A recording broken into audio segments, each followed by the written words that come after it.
আরাইতা মান ইত্তাখাযা ইলাহাহু হাওয়া। আমার আল্লাহ বললেন, হে নবী, তুমি ওই লোকগুলোকে চেনো, ওই লোকগুলোকে তুমি জানো যারা তাদের মনকে খোদা বানিয়ে নিয়েছে। আরাইতা মান ইত্তাখাযা ইলাহাহু হাওয়া আফা আনতা তাকুনু আলাইহি ওয়াকিলা। একদল মানুষ আছে, এরা তাদের মনটাকে খোদা বানিয়ে নিয়েছে। মন নামক খোদা যেটা বলে সেটা করে, অথচ আল্লাহর হুকুম এরা মানে না, রাসূলের নির্দেশ এরা মানে না, সুন্নাত মানে না, ফরজ মানে না, অথচ এদের মন যেটা বলে সেটা এরা মানে। শরীয়ত কি বলেছে ও সব ধার ধারে না, মন যেটা বলে মানে। মন বলেছে মিলাদ দিতে হবে, মন বলেছে মিলাদ দুদিন করতে হবে, একদিন ধ্যান চানাচানি মোটামুটি গজল আর একদিন মিলাদ, তাই করে দিল। শরীয়ত কতটা বলেছে ওটার দিক ধার ধারে না, মন বলেছে তাই করেছে। মন বলল তা বৃহস্পতিবার রাত শরীরটা খারাপ, চলো একটু মাজারে গিয়ে সর্বনাশ করে আসি, চলে গেল।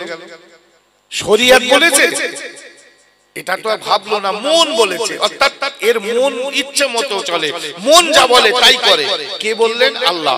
আরাইতা, হে নবী, তুমি কি ওদেরকে দেখেছো মান ইত্তাখাযা ইলাহাহু, যারা এমন করে খোদা বানিয়ে নিয়েছে, হাওয়াউন মানে তাদের নফস, তাদের আত্মাকে খোদা বানিয়ে নিয়েছে, তারা আল্লাহর হুকুমের তোয়াক্কা করে না, নবীর এমন করে সুন্নতের ভুরুক্ষেপ তাদের ভিতরে নেই, অথচ সে ধর্ম পেয়েছে আল্লাহর পক্ষ থেকে নবীর মাধ্যম দিয়ে। তাহলে আমার ধর্মচারণ করতে গেলে, ইবাদত করতে গেলে লক্ষ্য করতে হবে আল্লাহ কি বলেছেন আর নবী কি বলেছে।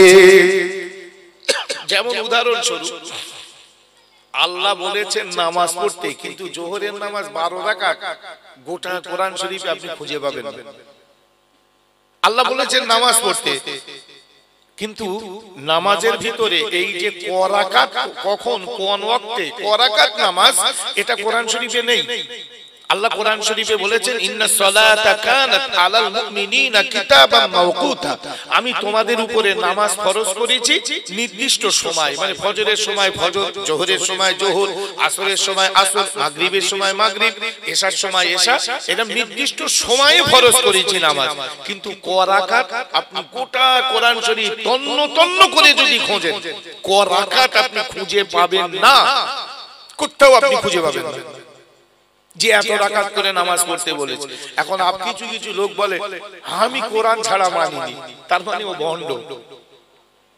ভাই, এ যারা বলে জানবেন ও ভণ্ড, আসলে ও কোনোটাই মানে না, ও কোনোটাই মানে না। ওরে আবার ভালো করে ধরে দেখেন, ও কোনোটাই মানে না। তার মানে আসলেই চিন্তা করতে হবে, আমাদের শরীয়তের মাপকাঠি হলো 4টে: কোরআন, হাদিস, ইজমা, কিয়াস। প্রথমে আপনার দেখতে হবে কোরআন। কোরআনের ভিতরে যদি আপনি না পান, তাহলে নবী কি বলেছেন, এমন করে হাদিসে আপনি পেলেন না, তাহলে আপনাকে দেখতে হবে আপনি পেলেন কোথায়। যদি ইজমায় পেয়ে যান,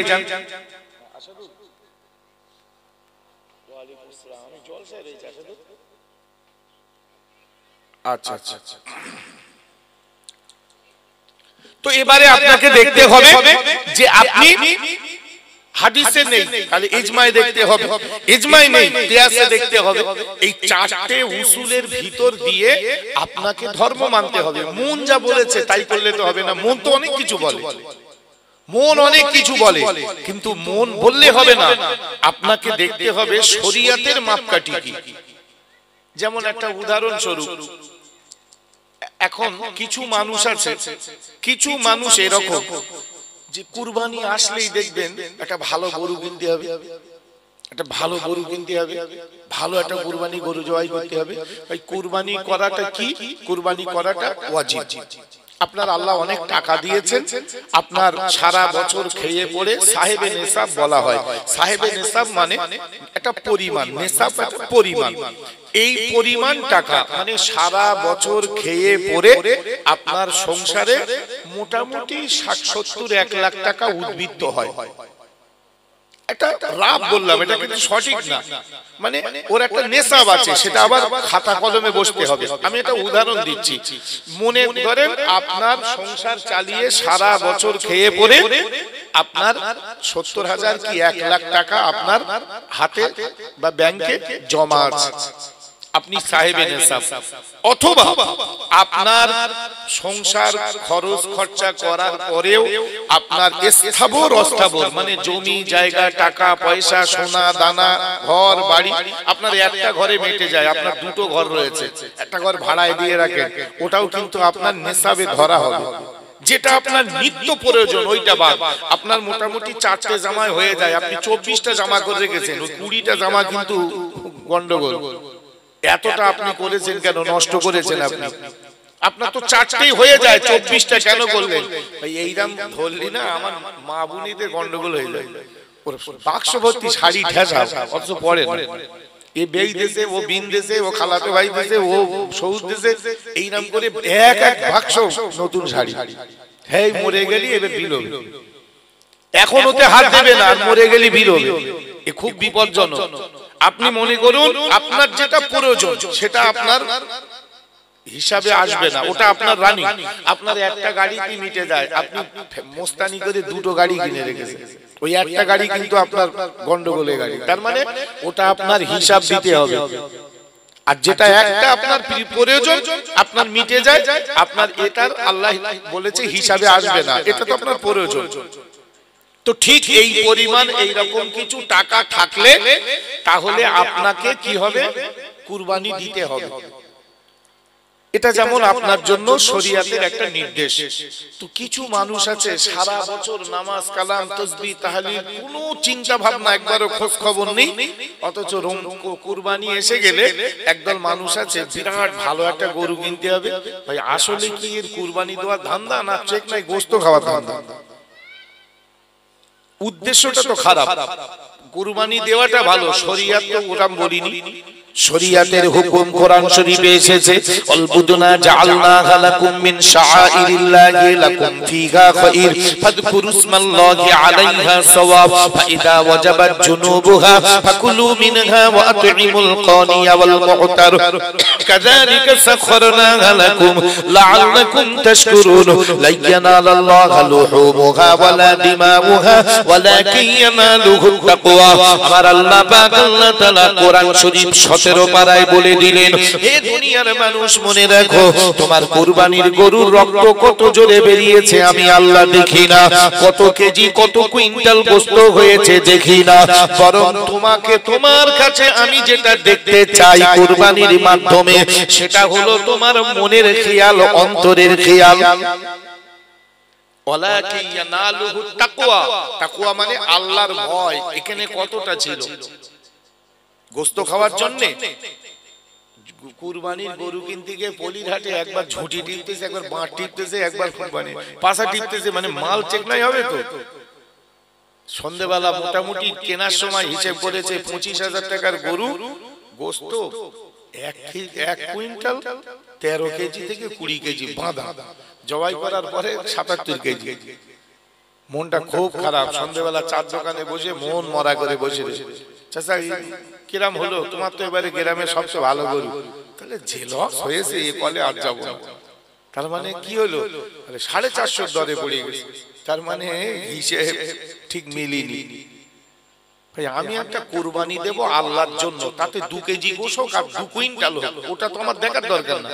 আমার দেখার দরকার আমি যে পশুটা কিনেছি আমার মনের সাথে ঠিক ভালো লেগেছে তো না, বাবু মাল এনেছে হাঁটতে পারে না উইয়াটা কিনে এনে ভাই বিশাল কুরবানি দিচ্ছে এমন বাবু, মানে যেখানে বেঁধেছে ওখানেই শুয়ে পড়েছে, ওরা ফেলতে লোক লাগে না। বাবু গরু কি জন্য জবাই করছেন, কি জন্য দিচ্ছেন, আল্লাহ এইটা দেখে। ক কেজি গোশত কত ভালো এসব না, আপনি কুরবানি দেবেন আপনার মনের মতো, একটা মনের সাথে বেশ পছন্দ হয়েছে, তাতে যদি 2000 বেশি যায় যাক, যদি 16,000 হয় হোক অসুবিধে নেই, কিন্তু ওইটা পছন্দ হয়েছে এই গরুটা আমার। কি রকম পছন্দ, গরুটা বেশ সুন্দর গোলগাল অনেকগুলো। রাসূলুল্লাহ বলেছেন যে গরুর গায়ে লোম বেশি, যে গরু না যে পশু, সেটা ছাগল হতে পারে, গরু হতে পারে, মহিষ হতে পারে, দুম্বা হতে পারে, অনেক রকম পশু দিয়ে কুরবানি হয়, উট হতে পারে। তো আপনি যে পশুটা খরিদ করছেন ওই পশুটার বেশ দেখতে ভালো, ওর গায়ে অনেকটা লোম আছে, চামড়াটা সুন্দর, মুখ মানে তার চেহারাটা দেখতে চোখে লাগছে, আপনার সঙ্গে সঙ্গে মনে হবে আহ নবী ইসমাইল তার নবী ইব্রাহিম তার ছেলে ইসমাইলকে জবাই করতে যাচ্ছিল, সেইটার পরিবর্তে একটা পশু, তার মানে এটা ছেলের মতো। আগে ছোটবেলায় আমি দেখেছি, আমার মনে আছে, ঈদের কুরবানির গরু কিনে এনে আমার আব্বাজি মোটামুটি গোয়ালের সামনে দাঁড় করাবে, দুটো লোক আনবে, আমার দাদিমা হাতে একটা এরকম সর্ষের তেলের বাটি নেবে, এক বদনা পানি নেবে, ওই পানি চারটে পায়ে ঢালবে, মানে মায়া করা যারে বলে, সর্ষের তেলটা লে কপালে দেবে, মাথায় দেবে ভালো করে, আর কি কোথায় বলতো, কি বলতো জানিনি, তবে বলতো, আর বলবে যাও যাও বাপ চলো এবার ঘরে ওঠো, ঘরে ওঠো বলে কুরবানির গরুর আলাদা একটা মেসলা, ও মেসলা আবার কুরবানির পরে তুলে রেখে দেবে, ওতে অন্য গরু দেবে না। সেই কুরবানির গরু অন্তত 15 দিন 20 দিন 1 মাস অন্য গরুদের খাওয়া হোক আর না হোক, কুরবানির গরুর একটা যত্ন আলাদা, তার গা ধোয়াবে, তার মোটামুটি ঠিক মতো খোল ভুসি, তার মাঝে মধ্যে ঘাস আনা বিচলি দেওয়া, কুরবানির দিন সকালবেলা গোসল করানো হবে, করিয়ে আবার তার গায়ে হাত পায়ে ঘাত ঘষে এবারে যাও যাও আল্লাহর রাস্তায় তোমারে দিচ্ছি, এরকম করতো। আর এখন চাচা 500 ধরে দিচ্ছি, তোমার বাড়ি থাক, আনবো কাটবো আর খাবো। কিরম দেখেছে, মানে পোষার টাইম আছে, উপর পুষবে কখন, ও একটা মোটামুটি এমএ পাস করা বৌমালে আছে, আর হ্যাট্রিক করে ম্যাট্রিক পাস করা একটা আর একটা বৌমালে, ওরা তো বিজলি কাটতে পারে না, আর গরু টরু বোঝে না, বানানো জানে না। এই কি কুরবানি হলো? বিশ্বনেতা বিশ্বনবী রাসূলুল্লাহকে আমার আল্লাহ পাক আল্লাহ তাআলা কোরআন দিয়ে বলে দিলেন, হে নবী, আমার তোমার আসার আগে পৃথিবীতে একজন নবী এসেছিলেন, যে নবীর নাম হলো নবী ইব্রাহিম আলাইহিস সালাম। নবী ইব্রাহিমেরকে আমি এমন করে বৃদ্ধ বয়সে একটা ছেলে দিয়েছিলাম, নাম রাখা হয়েছিল ইসমাইল আলাইহিস সালাতু ওয়াস সালাম। ওই ইসমাইলকে নিয়ে আমি এমন করে বলেছিলাম, ও ইব্রাহিম, তোমার বেটা আর এমন করে তোমার বিবিকে তুমি বনবাসে রেখে এসো। সব ঘটনাটা আমার নবীকে শোনালেন। ভাই, এই ঘটনা তো ঘটেছিল আমার নবী আসার আগে, পৃথিবীতে অনেক দিন আগে, তখন আমার নবী পৃথিবীতে আসেননি। আল্লাহ রাসূল হাবিবুল্লাহ নবী পাককে আল্লাহ কোরআন দিয়ে জানিয়ে দিলেন, আল্লাহ বলে দিলেন ওই নবী মুহাম্মদুর রাসূলুল্লাহকে, আমাদের প্রাণের নবী, প্রিয় নবীকে আল্লাহ পাক আল্লাহ তাআলা বললেন, ও আমার হাবিব, এবারে আমি নবী ইব্রাহিমকে বললাম, ছেলে যখন বেশ বড় হয়ে গেল, আমি একদিন স্বপ্নের ভিতরে দেখালাম। ওই ঘটনাটা আল্লাহ কোরআন শরীফে বললেন, নবী ইব্রাহিম স্বপ্নের ভিতরে দেখলেন, আমি আমার প্রাণের প্রিয় জিনিসকে আমি কুরবানি করছি। তিনি ভাবলেন, মনে হয় আমার অনেকগুলো উট আছে, দুম্বা আছে, আমি ওদেরকে, ওই পশু পাখিকে আমি খুব ভালোবাসি। নবী ইব্রাহিম কয়েকটা উট আল্লাহর রাস্তায় কুরবানি দিলেন। আবার স্বপ্ন দেখেন, ও ইব্রাহিম, ইব্রাহিম রে, আল্লাহর রাস্তায় তোমার মহব্বতের জিনিসটা কুরবানি করে দাও। নবী ইব্রাহিম আলা নবিয়িনা আলাইহিস সালাতু ওয়াস সালাম তিনি এমন করে আবার কয়েকটা উট কুরবানি করলেন। স্বপ্ন বন্ধ হলো না, এমন অবস্থায় দেখা গেল নবী ইব্রাহিম আলাইহিস সালাম, এমন করে দেখা গেল নবী ইব্রাহিম আলাইহিস সালাতু ওয়াস সালাম এমনি করে তিনি স্বপ্ন দেখতে দেখতে ভাবলেন, আমার কাছে সবথেকে বড় প্রিয় জিনিস হলো আমার বেটা ইসমাইল। তাই তিনি নিয়ত করে নিলেন, আমি আমার বেটাকে কুরবানি দিয়ে দেব। অনেক কিছু তো করলাম, কিন্তু স্বপ্ন তো বন্ধ হয় না। আর নবীদের স্বপ্ন ওহির শামিল, নবীদের স্বপ্ন ওহির শামিল, মানে আল্লাহ ডাইরেক্ট দেখায়। আমাদের মতো তো এইরকম হজবরলা স্বপ্ন না, কি কোথায় স্বপ্ন দেখে খাচ্ছে, বল খেলাচ্ছে, ঘুরে বেড়াচ্ছে, এরকম স্বপ্ন নবীরা দেখে না। নবীদের স্বপ্ন দেখান আল্লাহ, তাই নবীদের স্বপ্ন ওহির শামিল, মানে ওহি মতো। তাই নবী ইব্রাহিম কি করলেন, নিয়ত করলেন, আমি আমার ছেলেকে কুরবানি দিয়ে দেব। কে? ওই 80 বছর বয়সে পাওয়া আমার প্রিয় বেটা ইসমাইল। নবী ইব্রাহিম আলা নবিয়িনা আলাইহিস সালাতু ওয়াস সালাম এমন করে তিনি চিন্তা করলেন, আমি কুরবানি দিয়ে দেব আমার বেটা ইসমাইলকে। নবী ইব্রাহিম আলাইহিস সালাতু ওয়াস সালাম তাই বেটা ইসমাঈলকে এসে বলেছিল, ইয়া বুনাইয়া ইন্নী আরা ফিল মানামি আন্নী আযবাহুকা ফানজুর মাযা তারা ক্বালা ইয়া আবাতি ফাআল মা তু'মার সাতাজিদুনি ইনশাআল্লাহু মিনাস সাবিরিন। হে আমার বেটা ইব্রাহিম, ওরে আমার বেটা ইসমাঈল, আমি রাতের বেলা ঘুমের মধ্যে স্বপ্নের ভিতরে দেখেছি আন্নী আযবাহুকা, আমি যেন তোমাকে জবেহ করছি, ফানজুর মাযা তারা, এই ব্যাপারে তোমার মতামতটা কি? যেমন বাপ তেমন বেটা। ইসমাঈল নবী জবাব দিয়েছিলেন, ইয়া আবাতি ফাআল মা তু'মার সাতাজিদুনি ইনশাআল্লাহু মিনাস সাবিরিন। ফালাম্মা আসলামা ওয়া তাল্লাহু লিল জাবির ওয়া নাদাইনাহু আইয়া ইব্রাহিম قد صدقت الرؤيا إن كذلك نجزي المحسنين। নবী ইব্রাহিম আলাইহিস সালাতু ওয়াস সালাম ইসমাঈলের কাছে গিয়ে বলল, আমি স্বপ্নের ভিতরে দেখেছি তোমাকে জবেহ করছি, ফানজুর মাযা তারা, এই ব্যাপারে তোমার মতামতটা কি? ইয়া আবাতি ফাআল মা তু'মার, যেমন বাপ তেমন বেটা। সঙ্গে সঙ্গে সন্তান বলল, হে আমার প্রিয় আব্বা, যে ব্যাপারে আল্লাহ তোমাকে হুকুম করেছে তুমি সেটা করো, আমার কোনো বাধা নেই। সাতাজিদুনি, তুমি আমাকে দেখতে পাবে ইনশাআল্লাহ, যদি আল্লাহ চায়, সাবিরিন, ধৈর্যধারী হিসাবে, ধৈর্যশীল হিসাবে আমি ধৈর্য ধরে থাকবো, আমি একবারও বাধা দেব না। আল্লাহু আকবার। ভাই এর নাম তো হলো কুরবানি, এর নাম হলো কুরবানি। আজকে বড় আফসোস, বড় বেদনা, বড় দুঃখ, আমরা শরিয়ত কি বলেছে ওটা দেখিনি, মন বলেছে ভালো একটা কুরবানি দিতে হবে, দিয়ে দিলাম। ভাই মনের কথাই তো শরিয়ত চলে না, মনের কথাই তো ইসলাম হয় না। তাহলে আপনার এই জন্য ওয়াজ নসিহত শোনা দরকার, এই জন্য আলেমদের সঙ্গে থাকতে হয়, আলেমদের কাছে শুনতে হয়, আলেমদের কাছে বসতে হয়, জ্ঞানী মানুষদের সংস্পর্শে আসতে হয়, পীর ওলিদের দরবারে যেতে হয়, সেখানে গিয়ে তাদের সোহবত নিতে হয়। কারণ আমি তো হাফেজ না, আলেম না, আমি তো ধর্মজ্ঞানে পণ্ডিত না, তাহলে ধর্মজ্ঞানটা আমার ভিতরে আসবে কি করে? ধর্মজ্ঞানটা আমার কাছে আসবে কি করে? একজন ভালো আলেমের কাছে আমাকে নিতে যেতে হবে। হুজুর আমাকে একটু পরামর্শ দেন, হুজুর আমার একটা সন্তান হয়েছে, হুজুর আমি একটা সন্তান হলে মানে একটা বাপ মার বাচ্চা হলেই প্রথম নাম্বার দায়িত্ব হলো ভালো নাম রাখতে হয়, 2 নাম্বার দায়িত্ব হলো আকিকা করতে হয়। তাহলে হুজুরের কাছে গেলে আপনার একটা ভালো নাম বলে দেবে, আকিকার পরামর্শ দেবে, তারপরে ওই ছেলেটা একটু যদি মোটামুটি যখন খানা খেতে শিখবে, তাহনিক করা যায়। তাহনিক মানে একজন বুজুর্গ মানুষের দিয়ে একটু কি বলে খাওয়া শুরু করিয়ে নেওয়া, একটু মধু নিয়ে গালে দিয়ে দেবে, একটু খোরমা খেজুর নিয়ে গালে দিয়ে দেবে, এটাকে আরবিতে বলে তাহনিক। আমাদের বাংলায় বলে কি অন্নপ্রাশন বা গালে ভাত। ভাই গালে ভাতের নামে কিছু মুসলমান যা করছে এখন সে আর বলা যাবে না।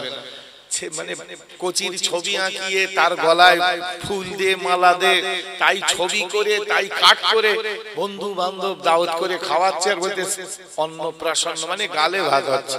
ওর গালে ভাত হচ্ছে না, ওর জাহান্নামের খোরাক তৈরি হচ্ছে, আমার বুঝিয়ে আসে। জন্মের পরেই ওর সর্বনাশ করে দিলে তুমি বাপ মা। এগুলো শরিয়াতে হারাম, সম্পূর্ণ হারাম। হ্যাঁ আপনি একজন আগে ছোটবেলায় একটু ইমাম সাহেবের দিয়ে করিয়ে নিত, এখন যারা ইমাম সাহেবের কাছে আনে কারা জানেন? গরিব লোক আর বড় লোক পয়সা দিয়ে ইমাম সাহেব আসবে, ও একলা একলা বন্ধু বান্ধব ডেকে চাঁড়াল ডেকে করে নেবে, যত সব চাঁড়াল তাদের ডেকে করে নেবে। গালে ভাতের নামে, অন্নপ্রাশনের নামে, ধর্মের নামে অধর্ম করে সর্বনাশ করে দিচ্ছে। অথচ সব মুসলমান, এরা হিন্দু না, এরা কাওরামুচি না, বাগদি না, এরা মুসলমান, সব এরা মুমিন বলে দাবি করে, কিন্তু তাদের কাজকাম চলাফেরা, এদের আদান প্রদান, এদের জীবন যৌবন সবকিছু আল্লাহ বিরোধী কাজের সঙ্গে জড়িত। সব আল্লাহ বিরোধী কাজ, রাসূল বিরোধী কাজ, শরীয়ত বিরোধী কাজ, ইসলাম বিরোধী কাজ। ভাই কি জবাব দেব আল্লাহর কাছে? এত মিলাদ মাহফিল হচ্ছে, কত আলোচনা হচ্ছে, কত কি শুনছে, কিন্তু কোনো পরিবর্তন নেই। এই যে জলসার নামে গজলগুলো হয়, ভাই আমি এর ঘোর বিরোধী।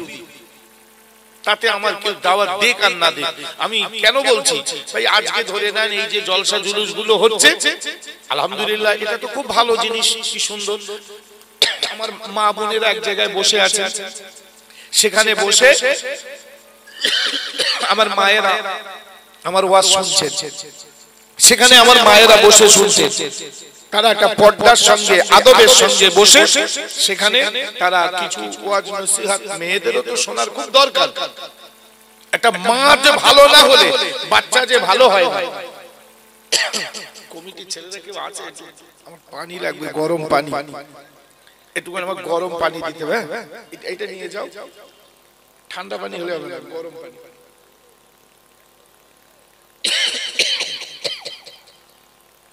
তো আমার নবী সাল্লাল্লাহু আলাইহি ওয়াসাল্লাম তিনি বলেছেন যে দ্বীন এমন করে শোনাতে হবে, মানুষের কাছে দ্বীন পৌঁছে দিতে হবে।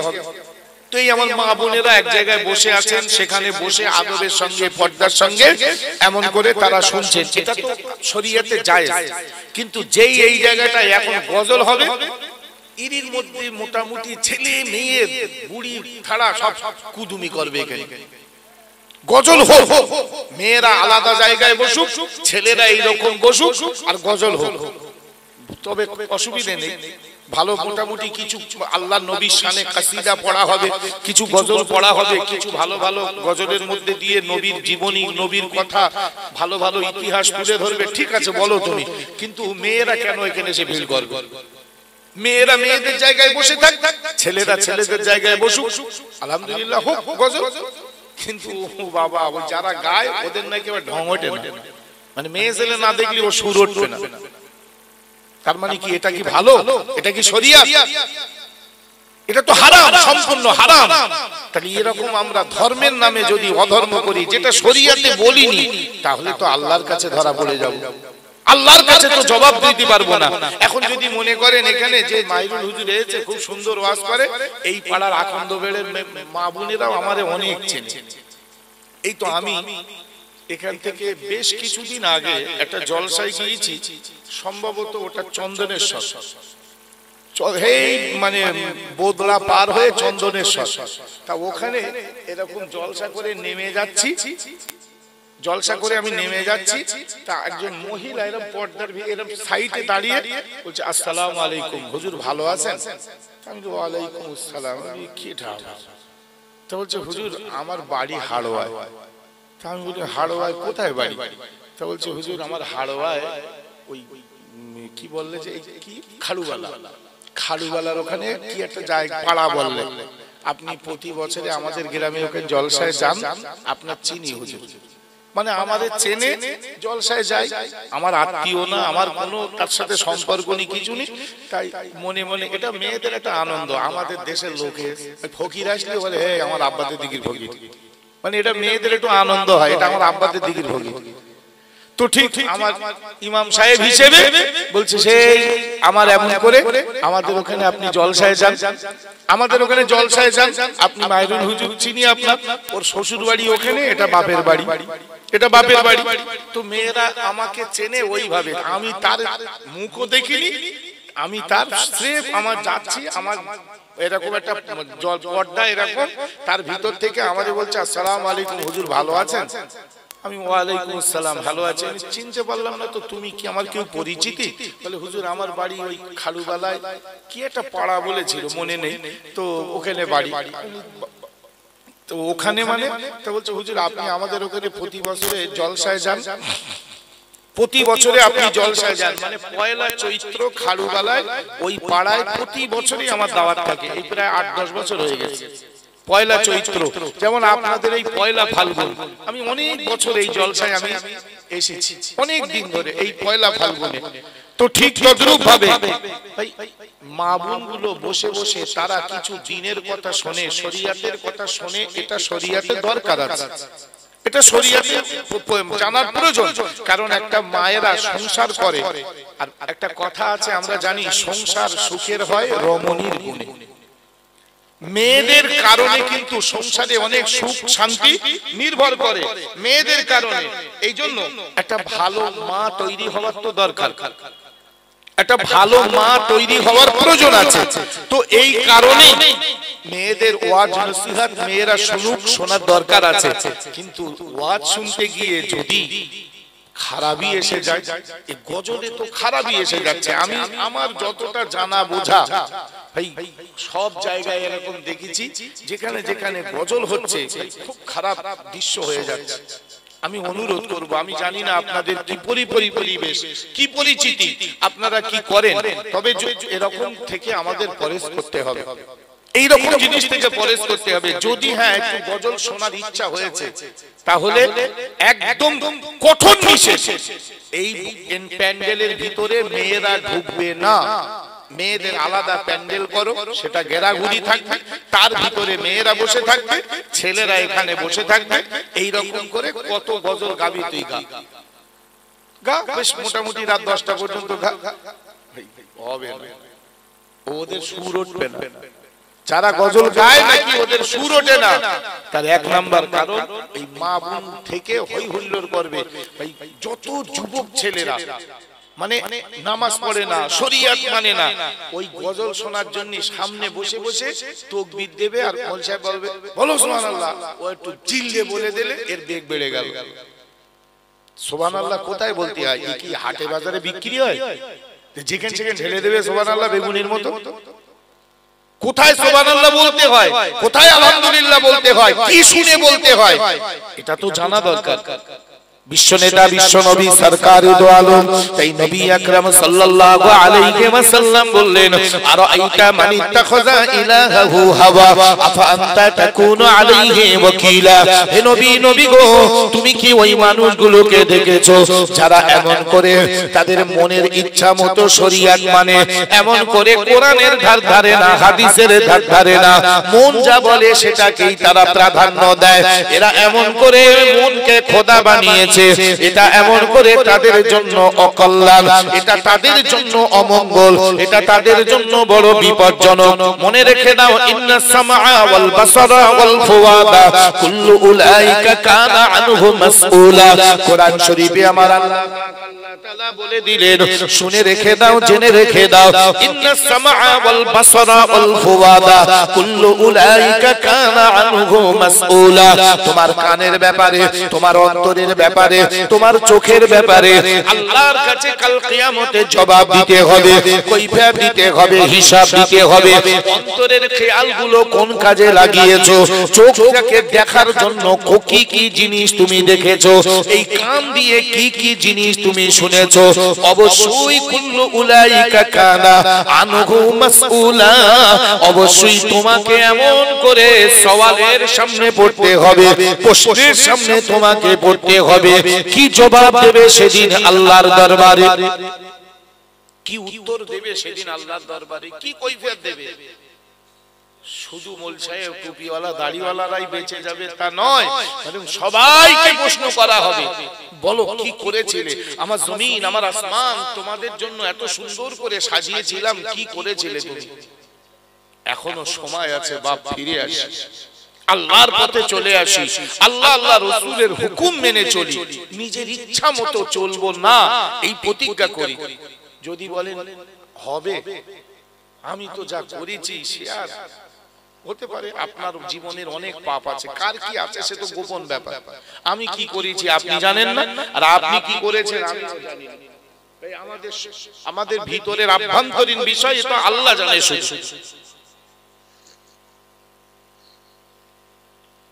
আভ্যন্তরীণ বিষয়টা কেবলমাত্র জানে আমার আল্লাহ।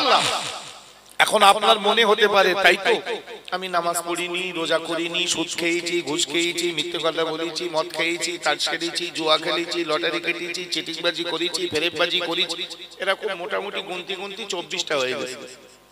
আমি এটা উদাহরণ দিয়ে বলছি, হতে পারে এরকম। তাই আপনার মনে মনে হচ্ছে আমি ক্ষমা চাইলে ক্ষমা হবে, আমি যা বদমাইশি করেছি আল্লাহ কি শুনবে? আপনার মনে মনে হয়তো হতে পারে, হচ্ছে। তখন আল্লাহ কি জবাব দেবেন?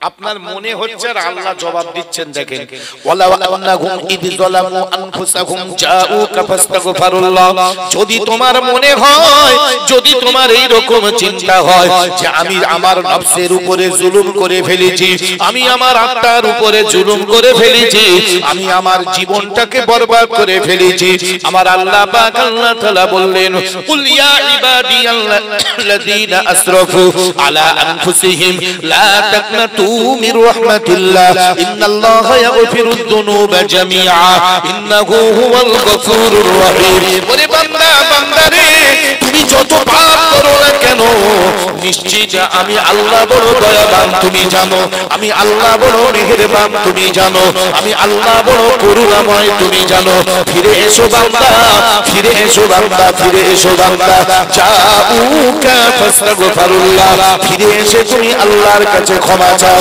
আস্তাগফিরুল্লাহুর রাসূল আর নবী যদি তোমার হয়ে ক্ষমা চায় লাওয়াজাদুল্লাহ তুমি আল্লাহকে পেয়ে যাবে তাওয়াবার রহিমা তওবা কবুলকারী এবং অনুগ্রহকারী হিসাবে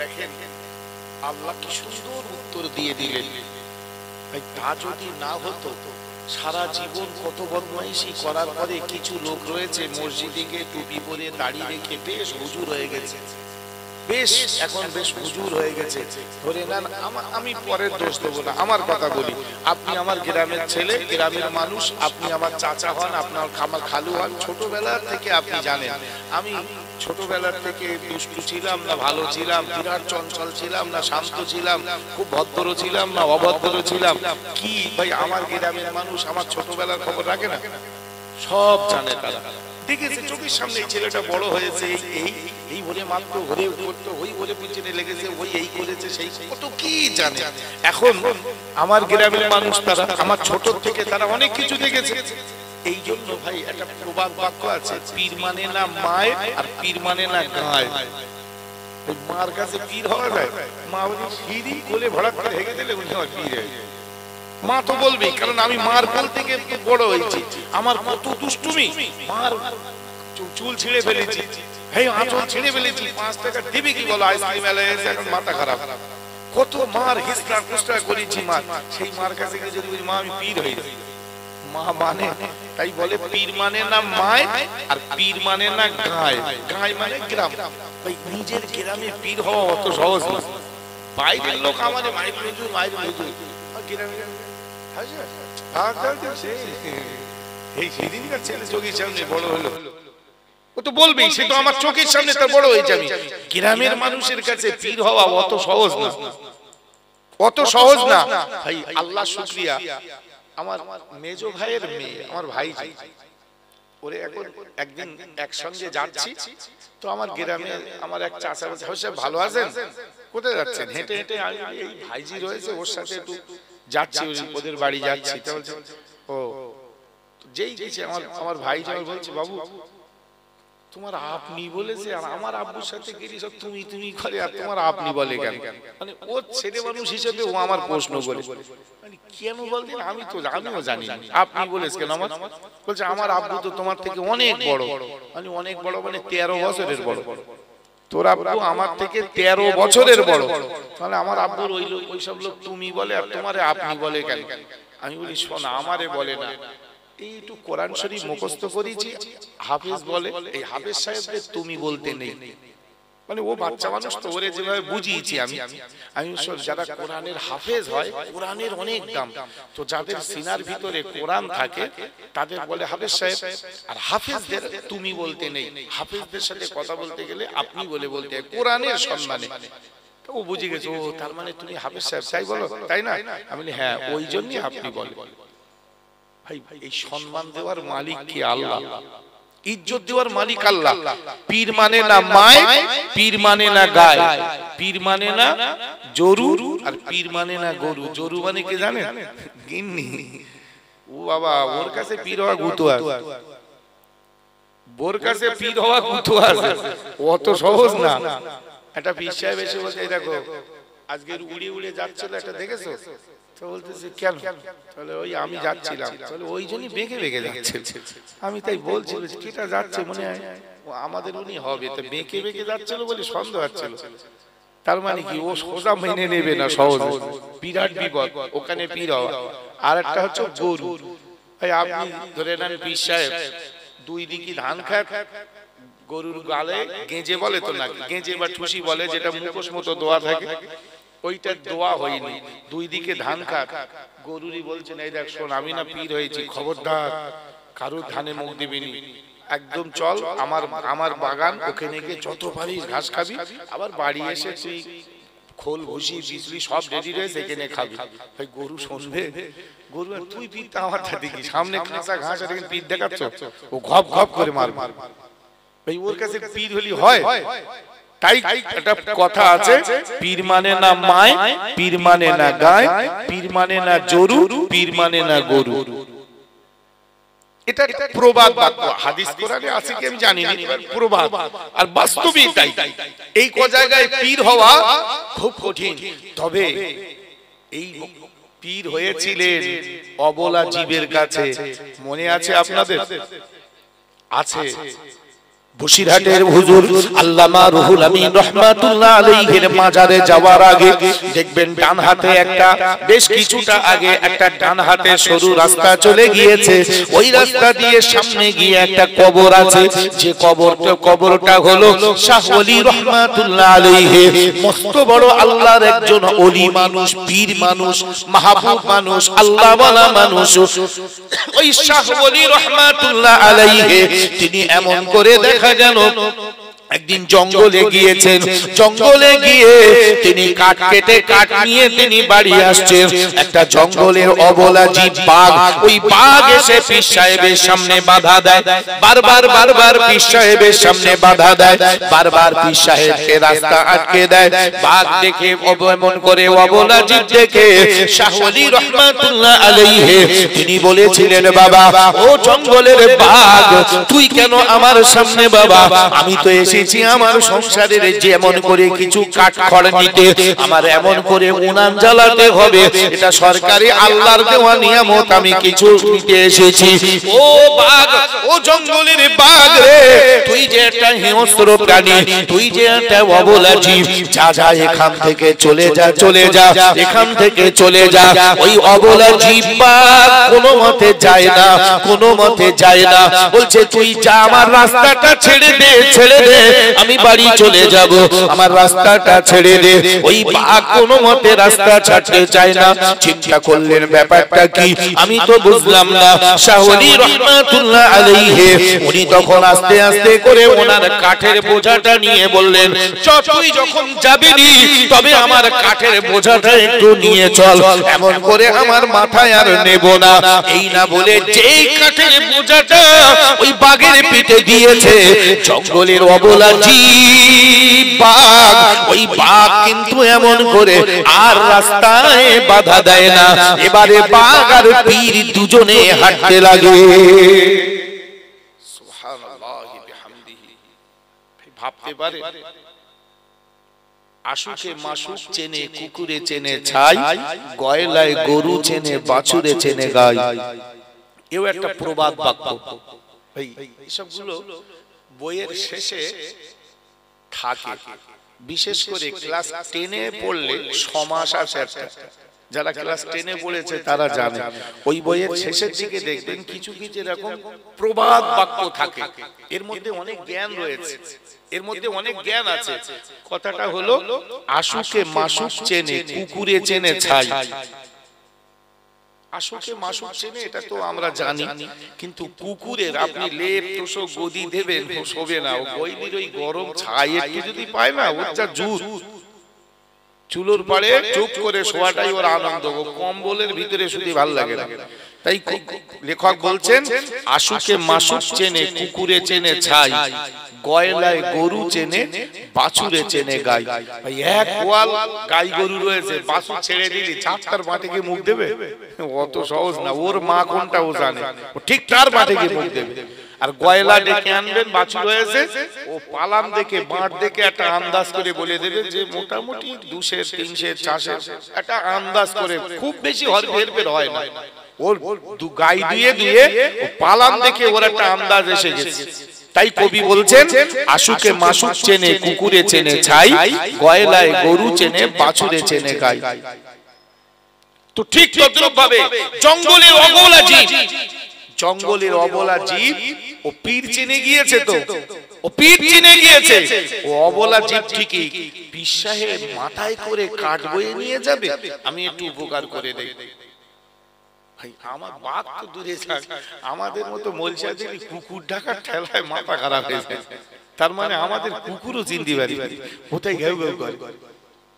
আর শাহ ওলি রহমাতুল্লাহ আলাইহি কত বড় আল্লাহওয়ালা মানুষ, জঙ্গলের বাঘ এমন করে ওনার পাশে এসে বাধা দিচ্ছে। তার মানে ও কি করবে, ও ওই কাঠ বইতে দেবে না পীর সাহেব।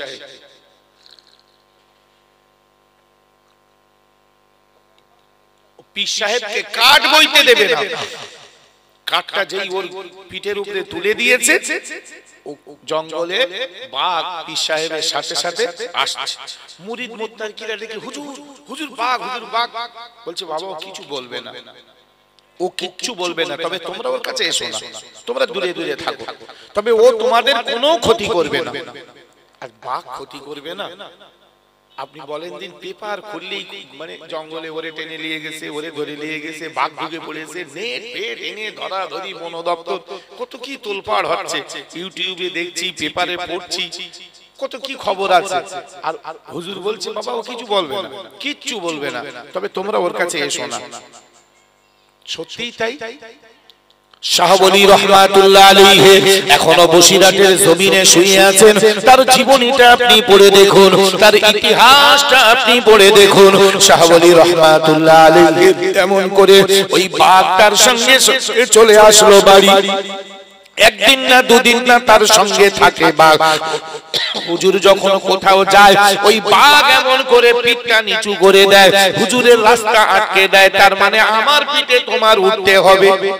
লোক ঘোড়া চড়ে, উট চড়ে, এমন করে শাহ ওলি রহমাতুল্লাহ আলাইহি জঙ্গলের হিংস্র প্রাণী অবলা জীব ওই বাঘের পিঠে এমন করে উঠে বসে। ওই বাঘটাকে এমন করে নিয়ে যায় আবার নিয়ে আসে। এইভাবে জীবন কেটে গেল ওই বাঘের আর হুজুরের। এমন অবস্থায় দেখা গেল শাহ ওলি রহমাতুল্লাহ আলাইহি আল্লাহর ডাকে সাড়া দিয়ে তিনি চলে গেলেন, ইন্তেকাল হয়ে গেল। ওই জঙ্গলের অবলা জীব, হিংস্র জীব বাঘ এমন করে কোন দানা পানি আর খায় না। ওই আল্লাহর ওলির কবরের উপরে মাথাটা দিয়ে এমন করে শুয়ে রয়েছে। কিতাবে এসেছে একদিন না দুদিন না 4-4টে দিন ওই বাঘ বেঁচে ছিল। শুধু তার চোখ দিয়ে টপ টপ টপ টপ করে পানি পড়েছে। ওই অবলা জীব, হিংস্র জীব একটা দানা পানি পর্যন্ত কেউ খাওয়াতে পারিনি। পানি দিয়েছে, খাবার দিয়েছে, কিন্তু বাঘ সেগুলো ছুঁইনি।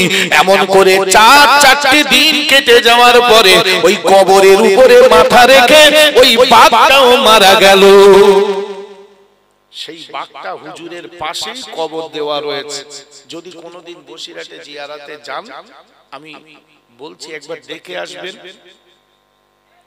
তাই বুঝতে হবে ভাই, আমরা যেটা বলি আসলে যদি আমি আল্লাহর হয়ে যাই, আল্লাহ আমার হয়ে যায়, গোটা বিশ্ব আমার দ্বারে চলে আসে। আসলে আমরা আল্লাহ ওয়ালা হতে পারি না। আমি কি বলছিলাম, যে যদি আপনার মনে হয় আমি ভুল করে ফেলেছি, এই কথাটা বোঝা থেকে আমি এইদিকে চলে এসেছি, মনে আছে তো? যদি আপনি মনে করেন আমি অনেক অন্যায় করে ফেলেছি, আমার আর ক্ষমা হবে না, আমার আর মাফ হবে না, আল্লাহ বললেন কেন হবে না? ডেকে দেখেছো একবার? আমাকে ডেকে দেখেছো একবার? আমার কাছে ক্ষমা চেয়ে দেখেছো একবার? হবে না কেন? قل يا عبادي الذين اسرفوا على انفسهم لا تقنطوا من رحمة الله। আমার আল্লাহ বলেন বান্দারে তুমি যত বড়ই পাপ করো না কেন, আমার রহমত থেকে তুমি নৈরাশ হয়ো না, আমার রহমত থেকে তুমি দূরে সরে যেও না। আমি আল্লাহ পাক আল্লাহ তাআলা আমি এমন করে বলি, ওরে বান্দারে মনে রেখে দাও, আমার রহমত তোমার জন্য খোলা, আমার রহমতের দরজা তোমার জন্য উন্মুক্ত। ইন্নাহু হুয়াল গফুরুর রহিম, আমি আল্লাহ বড় ক্ষমাশীল, আমি আল্লাহ বড় দয়াময়। অপরদিকে বললেন ওয়ালাউ আন্নাহুম ইয যালামু আনফুসাহুম জাউকা ফাস্তাগফিরুল্লাহ ওয়াস্তাগফারা লাহুমুর রাসূল। আমার আল্লাহ পাক আল্লাহ তাআলা বলেন, ও দুনিয়ার মানুষ মনে রেখে দাও, হে দুনিয়ার মানুষ শুনে রেখে দাও, হে দুনিয়ার মানুষ তুমি জেনে রেখে দাও, ওরে দুনিয়ার মানুষ রে শোনো, যদি তোমার মনে হয় আমি আমার নফসের উপরে জুলুম করে ফেলেছি, আমি আমার আত্মার উপরে অত্যাচার করে ফেলেছি, জাউকা ফাস্তাগফিরুল্লাহ, ফিরে এসে তুমি আল্লাহর কাছে ক্ষমা চাও, ওয়াস্তাগফারা লাহুমুর রাসূল, আর নবী যদি তোমার হয়ে ক্ষমা চায়, লাওয়াজাদুল্লাহ, তুমি আল্লাহকে পেয়ে যাবে তাওয়াবার রহিমা, তওবা কবুলকারী এবং অনুগ্রহকারী হিসাবে। অপর জায়গায় কোরআন শরীফে আল্লাহ বললেন, ওয়া ইদা সাআলাকা ইবাদি আন্নী ফাইন্নী করিব উজিবু দাওয়াতাদ দাঈ ইদা দাআন ফালইস্তাজিবুলি ওয়া লিউমিনু বি লাআল্লাহুম ইয়ারশুদুন। আমার আল্লাহ বললেন, বান্দা যখন আমাকে ডাকে, আমার কাছে কিছু বলে, আমি আল্লাহ তার জবাবে বলি আন্নী ফাইন্নী করিব, আমি তোমার খুব নিকটেই রয়েছি, আমি তোমার খুব কাছে রয়েছি। উজিবু দাওয়াতাদ দাঈ ইদা দাআন, ওই ডাকা মানুষটার ডাকে আমি আল্লাহ পাক আল্লাহ তাআলা সাড়া দেই। জোরে বলি সুবহানাল্লাহ। ডাকার মতো ডাকলে খোদা কেমনে শোনে না? খোদা তোমায় ডাকতে জানি না, জানলে আল্লাহ শোনে, জানলে ডাকলে আল্লাহ শোনে, কিন্তু আমরা ডাকি না, আমরা ডাকি না। তাই ডাকতে গেলে ডাকার মতো ডাকতে হবে, নিশ্চিত আল্লাহ আমাদের প্রতি রহম করবেন। একটু দরুদ শরীফ পড়ি, আল্লাহুম্মা সাল্লি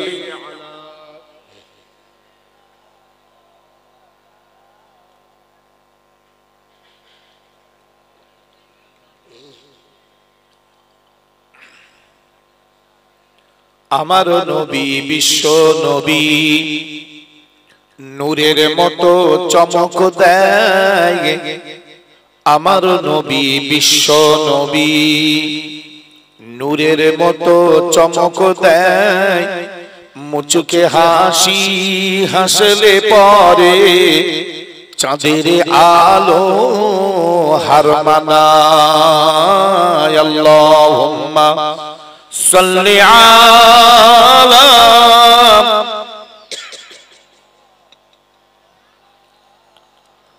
ওয়া আলা আলি সাইয়্যিদিনা।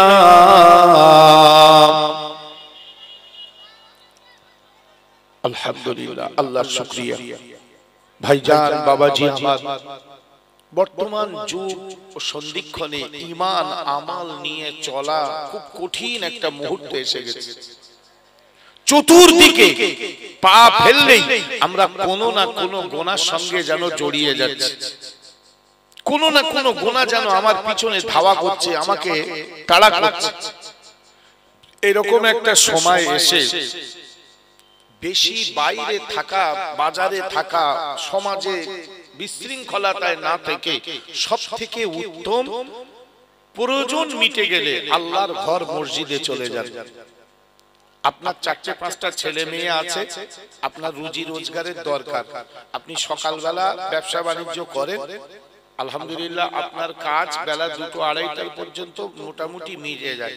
আপনি বাড়ি এসে নামাজ কালাম পড়ে, গোসল করে, নামাজ কালাম পড়ে, দুটো খেয়ে বিশ্রাম করে আসরের নামাজ জমাতে গিয়ে পড়ুন। আসরের নামাজ পড়ে পারলে মসজিদের বারান্দায় আশপাশে বসে একটু তাসবিহ তাহলিল করুন। মাগরিবের নামাজ পড়ে মসজিদে একটু জিকির আজকার, একটু তাসবিহ তাহলিল করে যদি সময় থাকে বাড়ি আসেন। বাড়িতে আপনার ছেলে মেয়ের কাছে বসুন, তারা লেখাপড়া করে, তাদের কাছে একটু বসুন। কোচি ক্লাস 8-এ পড়ে, মেয়েটা ক্লাস 7 এ পড়ে, ছোট ছেলেটা ক্লাস 4 এ পড়ে, তাদের কাছে বসুন, কি পড়ছে একটু পড়াটা বলে দেন, একটু থাকেন, আপনার স্ত্রীর সঙ্গে একটু কথা বলুন, তার কাছে সময় দেন। বাজার ত্যাগ করুন, বাজার ত্যাগ করুন। আমাদের এই বদভ্যাসটা আগে বন্ধ করতে হবে।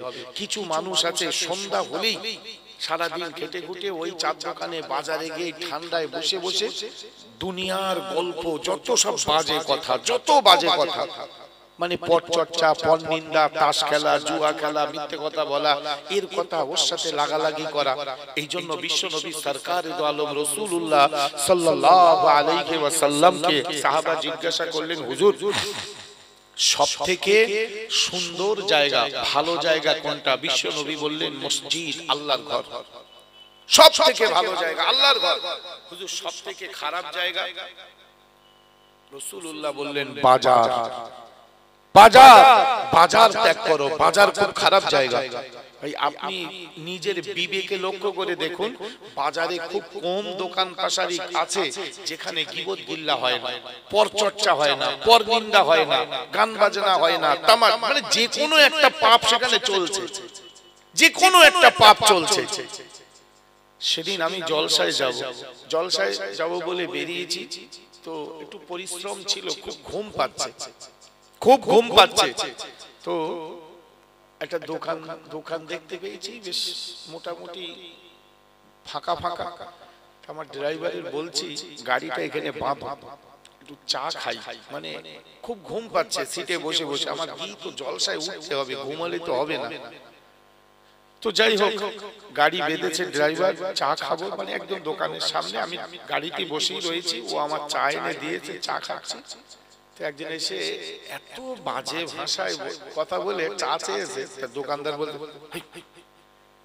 এরকম করে দেখাচ্ছে, মানে হুজুর রয়েছে। তা ও তখন আর একটা গালাগালি দিয়ে বলতে, আমি আর বলবো, সে আর এখানে বলা যাবে না, বলতে তুই রাখ দিন, পিছনে আর বললি, সামনে বললি দোষ, পিছনে বলতো কত কথা বলি, আর কি হয়েছে? তার দোকানদার বলতে, তুই অমানুষ, চুপ কর। মুসলমানের ছেলে সে যা গালাগালি দিচ্ছে, মানে এমনি প্লেন বললি মিটে যায়, একটা চা দে, ঠিক, এটা মানে খুব বাজে ভাষা দিয়ে বলতেছে একটা চা দে। তা দোকানদার বলছে, চুপ কর, বলছে, ও বলতে তুই তেরি বলছে, তার মানে ও আবার গালাগালি দেবে, ও আবার গালাগালি দেবে। ভাই কি হবে? আল্লাহর কাছে কি জবাব দেব? আল্লাহর কাছে কি উত্তর দেব? এই হলো আমাদের চরিত্র, এই হলো আমাদের চরিত্র। আল্লাহর কাছে জবাব দেওয়া যাবে না, আল্লাহর কাছে উত্তর দেওয়া যাবে না, কৈফিয়ত দেওয়া যাবে না। পরে আপনার সাথে পরে কথা হবে, বসে। তো এমন করে আমার আপনার মনে রাখতে হবে, আমার আপনার এই কথাটা স্মরণ রাখতে হবে। যদি মনে করি যে আমি ভালো হব, তাহলে বর্তমান সময়ের উপরে বাজার ত্যাগ করুন, এটা আমার অনুরোধ। আর যদি মনে করেন যে আমার কিছু আমি ভুল করে ফেলেছি, আমার শুধরে নিয়ে আল্লাহ আল্লাহ রসুলের পথে আসব, তাহলে আপনি এক কাজ করুন, আপনি বেশি বেশি মসজিদের সঙ্গে দিল জুড়ুন, বেশি বেশি কাজ, সংসারের কাজকর্ম সেরে সময় পেলে আপনি আল্লাহর ঘরে বসে যান, কোরআন পড়ুন, তাসবিহ পড়ুন। হয়তো কোরআন আপনি জানেন না, একটু জিকির আজকার করুন, আল্লাহকে স্মরণ করুন। একজন নামাজি মানুষকে বলুন, আচ্ছা আমি তো নামাজ ধরেছি, আগে পড়তাম না, আমার একটু আত্তাহিয়াতুটা পড়ে শোনাও দিন। তোমার তো হয়, তুমি তো অনেক দিন ধরে নামাজ পড়ো, আমার একটু আত্তাহিয়াতুটা বলো দিন, আমি শুনি। আত্তাহিয়াতু লিল্লাহি ওয়াস সালাওয়াতু ওয়াত তাইয়্যিবাতু। আমার তো সব হবে, অতটা হবে না, একটু একটু করে বলো। আমি আচ্ছা এই পর্যন্ত থাক, আমি কালকে আবার তোমার কাছ থেকে শুনবো। এইভাবে আমাদের দিন, সবাই তো মাদ্রাসায় পড়ি, সবাই তো হাফেজ না, সবাই তো আলেম না, সবাই তো হুজুর না, তাহলে আপনি নামাজ ধরেছেন, তাহলে এগুলো তো আপনার শিখতে হবে। গাড়ি কিনেছেন সুন্দর, এখন গিয়ার চেনে না, ব্রেক চেনে না, অ্যাক্সেলেটার চেনে না, ক্লাচ চেনে না, ভাই ওই গাড়ি চালালেও তো মোটামুটি কাপড় কিনতে হবে। গাড়ি সুন্দর যেরকম, আপনার টেকনিকটাও তো জানতে হবে, গাড়ি চালানোর পদ্ধতিটা তো শিখতে হবে। নামাজ তো সুন্দর, কিন্তু নামাজ আপনি পড়বেন কি করে সেটা আপনার তো জানতে হবে, সেটা তো আপনার শিখতে হবে। বিশ্বনেতা বিশ্বনবী সরকারে দো আলম নবী আকরাম সাল্লাল্লাহু আলাইহি ওয়াসাল্লাম কে তাই আমার আল্লাহ পাক আল্লাহ তাআলা বলে দিলেন, হে আমার নবী, হে আমার রাসূল, তুমি মানুষের কাছে দ্বীনের দাওয়াত পৌঁছে দাও, তবে মনে রেখে দাও হেদায়েতের চাবিকাঠি কিন্তু আমি তোমার হাতে দেই না। ইন্নাকা লা তাহদি মান আহবাবতা ওয়ালাকিন্নাল্লাহা ইয়াহদি মান ইয়াশা। আমি তোমার এমন আল্লাহ, আমি রব, আমি মালিক, আমি খালিক, তোমাকে বলে দিলাম ইন্নাকা লা তাহদি মান আহবাবতা ওয়ালাকিন্নাল্লাহা ইয়াহদি মান ইয়াশা। ও নবী, তোমার হেদায়েতের দায়িত্ব তোমার কাছে আমি দেইনি। তোমার দায়িত্ব হলো তুমি মানুষকে হেদায়েতের বাণী শোনাবে। আমি যাকে ভালো মনে করি, আমি যাকে প্যার করি, আমি তাকে হেদায়েত দান করি। আমি এমন করে যাকে তাকে হেদায়েত দেই না। ইন্নাল্লাহা লা ইউগাইয়িরু মা বিকওমিন হাত্তা ইউগাইয়িরু মা বিআনফুসিহিম। আমার আল্লাহ পাক আল্লাহ তাআলা বলেন, এমন করে সব আমি কোন জাতকে কোন কওমকে পরিবর্তন করি না যতক্ষণ না সে নিজে নিজে আমার কাছে পরিবর্তনের জন্য আসে, আমার কাছে পরিবর্তনের কথা বলে, আমার কাছে ভালো হওয়ার কথা বলে। আমি জোর করে কাউকে পরিবর্তন করি না। অপর জায়গায় কোরআন শরীফে আল্লাহ বলেন, লা ইকরাহা ফিদ্দীন। ধর্মের নামে কোনো বাড়াবাড়ি নাই, ধর্মের নামে কোনো চাপাচাপি নাই, ধর্মের নামে কোনো জুলুম নাই। যদি আপনি মনে করেন আমি ভুল করে ফেলেছি, অন্যায় করে ফেলেছি, আপনার বিবেক বুদ্ধি আকল জ্ঞান যদি আপনার এমন করে সাড়া দেয়, তাহলে কোরআনের ওই আয়াতটা আপনি পড়ুন, ইন্নাল হাসানাত ইযহিবনা সাইয়্যাত। আমার আল্লাহ বললেন, নিশ্চয়ই ভালো কাজ খারাপ কাজটাকে নষ্ট করে দেয়। আপনি বিগত দিনে, পুরানো দিনে, আগের দিনে যে ভুলগুলো করে ফেলেছেন, যে অন্যায়গুলো আপনি করে ফেলেছেন, ওই অন্যায় থেকে যদি আপনি ফিরে আসতে চান, কোরআনের আয়াত আপনি পড়ে দেখুন। আল্লাহ বলে দিলেন, ইন্নাল হাসানাত ইযহিবনা সাইয়্যাত। ভালো কাজ খারাপ কাজটাকে নষ্ট করে দেয়। অর্থাৎ আপনি কিছু নেকির কাজ করুন। ভুল হয়ে গেছে, 12 বছর বয়স থেকে নামাজ পড়া দরকার ছিল, এখন আমার বয়স 32 বছর। 12 বছর থেকে পড়ার দরকার ছিল, এখন বয়স 32, তার মানে 20 বছর নামাজ পড়া হয়নি। এখন মনে হচ্ছে ইস, ভুল তো হয়ে গেছে, আর ক্ষমা হবে। আপনি কাজা নামাজ, উমরি কাজার যে সিস্টেম রয়েছে, উমরি কাজা পড়ুন। জোহরের ওয়াক্তে জোহরটা কাজা পড়ে দেন, ফজরের ওয়াক্তে ফজরটা পড়ে দেন, আসরের আগে আসরের কাজাটা আপনি পড়ে দেন। এইভাবে আপনি উমরি কাজা 10 বছর যদি আল্লাহ আপনার বাঁচিয়ে রাখে, আপনার তো 10 বছরের কাজা নামাজ পড়া হলো। আর না হয় 10 বছর আগে আপনি মরে গেলেন, কিন্তু আল্লাহ তো আপনার অন্তরের খবর সব জানে। অথবা আপনি কোনো একটা ভালো নেকির কাজ করেন, ধরে নেন এটা পবিত্র রজব মাস, এই রজব মাসের সম্পর্কে হাদিস পাকে এসেছে, আল্লাহ নবী রাসূলুল্লাহ বলেছেন যে এই রজব মাস আল্লাহর কাছে চলে যাবে, মানে রজবের পরে শাবান মাসে চাঁদ উঠবে, তো আল্লাহ তখন রজব মাসকে ডেকে জিজ্ঞাসা করবে, ওগো রজব, আমার বান্দাদের কেরাম দেখলে তুমি? রজব কোনো জবাব দেবে না। আল্লাহ আবার বলবেন, ও রজব, তুমি আমার বান্দাদের সম্পর্কে কিছু বলো, তুমি তো ছিলে তাদের কাছে। রজব মাস কোনো জবাব দেবে না। আল্লাহ আবার 3 বার জিজ্ঞেস করবেন। তখন রজব মাস বলবে, আল্লাহ, আমি তোমার বান্দাদের কোনো খারাপ কথা দেখতে, খারাপ কথা শুনতে পাইনি, কারণ তোমার প্রিয় নবী, তোমার প্রিয় রাসূল, তোমার প্রিয় হাবিব, হাবিবে নবী মুহাম্মদুর রাসূলুল্লাহ সাল্লাল্লাহু আলাইহি ওয়াসাল্লাম আমার নাম রেখেছে আসম, মানে বধির, কালা। যদিও বান্দা পাপ কাজ করেছে, কিন্তু ওই মাস জবাব দেবে যে কালা, আমার নাম দিয়েছে কালা। কিছু কিছু সময় নিজের ছেলে মেয়ে বলি বা শিক্ষকতা করতে গেলে ছাত্রদের বলি, অন্যায় দেখেও একটু যেন না দেখার ভান করতে হয়। এরকম বোঝে, দেখা যাচ্ছে অন্যায় করেছে, কিন্তু ওই অন্যায়টা যদি ধরি, ও লজ্জা পাবে, এক্ষুনি না পরে হবে। তো কিছু কিছু অন্যায় দেখেও না দেখার ভান করতে হয়। দেখতে পেয়েছে, কিন্তু এমন ভাব হচ্ছে যেন দেখতে পাইনি। এতে কি সাবধান করা হয়। পেশাব করতে বসেছে একটা লোক, এখন হঠাৎ সামনের থেকে আমি বেরিয়ে পড়েছি, এখন যদি আমি কি হলো এরকম বলি তাহলে ওই লোকটা কত লজ্জায় পড়বে। আমি দেখলাম ও আমার একদম সামনাসামনি, আমি মাথাটা হ্যাট করে এদিকে এরকম করতে করতে চলে গেল, টানা আড়ে আড়ে ভালো করে দেখতে, তাহলে ওই লোকটা লজ্জায় পড়ে গেল, পড়ে গেছে সামনে, কি করে বেতাল হয়ে গেছে। তাহলে আমি আমার মতো আড়াল করে চলে গেলে ও লোকটা ভাববে তাহলে মনে হয় দেখতে পাই। আমি মনে করি যা দেখতে পেয়েছে, না না দেখতে পাইনি, ওই দিক ফিরে তো চলে গেছে, আমার দেখতে পেলে তো ও লোক পিছনে সরে যেত। মানে একটা তার ধারণাটা মোটামুটি এরকম হবে, মানে এটাকে কি বলা হয়, দেখেও না দেখার ভান, দেখেও না দেখার ভান। তো রজব মাস আমাদের পাপ শুনতে পাইনি, মানে কি শুনেও না শোনার ভান। তাই কি বলবে, জবাব দেবে বিশ্বনবী রাসূল বলেন ওই রজব মাসকে আল্লাহ একবার না দুবার না তিনবার জিজ্ঞাসা করবে, ওগো রজব, রজব বলো বলো তুমি আমার বান্দাদের কেমন দেখলে। রজব বলবে আল্লাহ তোমার বান্দাদেরকে তুমি বলে দাও তারা যেন এমন করে পরনিন্দা আর পরচর্চা থেকে দূরে থাকে, তবে আমি তাদের গুনাহ শুনতে পাইনি, কারণ তোমার নবী আমার নাম দিয়ে ছিল আসম, মানে বধির, কালা কালা কালা। এই সেই রজব মাস, আল্লাহর নবী বলেন রজব মাসে তুমি ইবাদতের বীজ পোতো, শাবান মাসে পানি সেচ করে সেটাকে তরুতাজা করো, আর রমজান মাসে ফসল কেটে ঘরে তুলে নিয়ে যাও। আল্লাহর নবী রাসূলুল্লাহ বললেন পরপর 3টে মাস রজব শাবান, এমন করে রমজান, রজব শাবান আর রমজান। রজব মাসে ইবাদতের বীজ পোতো, শাবান মাসে পানি সেচ করো, আর রমজান মাসে ফসল কেটে ঘরে তুলে নিয়ে যাও।